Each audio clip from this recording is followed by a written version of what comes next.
સમાચારમાં આગળ વાત કરીશું રાજકોટથી। રાજકોટના જેતપુરના લાડી રોડ વિસ્તારમાં ગટર વ્યવસ્થાની ગંભીર સમસ્યા સામે આવી છે।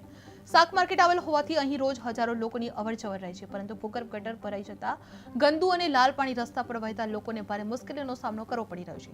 દુર્ગંધથી વિસ્તાર અસહ્ય બન્યો છે અને લોકોને ગંદા પાણીમાંથી પસાર થવું પડે છે।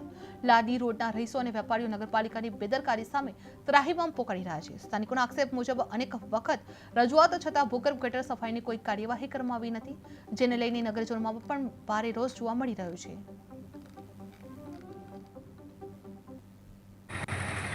તમારું નામ અને શું સમસ્યા છે?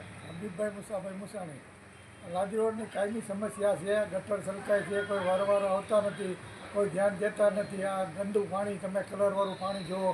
માણસો અહીં અત્યારે નમાજ પડવા કોઈ મંદિરમાં જવાનું હોય, બાજુમાં મસ્જિદ છે, કોઈ પ્રશ્ન કોઈ પટ્ટાવાળાને પૂછી તો કે આવશે, કાંઈ ઓલા વારવાર આવી તો કે અમારા ભાગમાં નથી આવતું।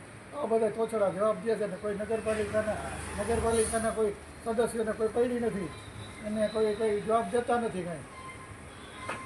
લાડી રોડ માટે સાંઈ કવરરામનું મંદિર છે, ત્યાં ભૂગર્ભ ગટરનું ગંદુ પાણી, લાલ પાણી પ્રદૂષણવાળું નીકળે છે અને બાજુમાં મસ્જિદ છે। માણસો દર્શન કરવા આવે એને તકલીફ થાય, શાકભાજી લેવા જાયેલી બહેનોને તકલીફ થાય।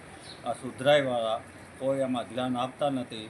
આની સમસ્યા કેવી રીતે હલ થાય તે સુધરાઈવાળાને અમારી અપેક્ષા છે કરો ને આનું ગંદા પાણીનું નિવારણ થાય એવું કાંઈક આવેદન કરો તો સારું છે। હરરોજ ને હરરોજ આ પાણી કાયમ ભૂગર્ભ ગટર ઉભરાય છે ને કલરવાળું પાણી જોઈ લો તમે કેવું પાણી છે।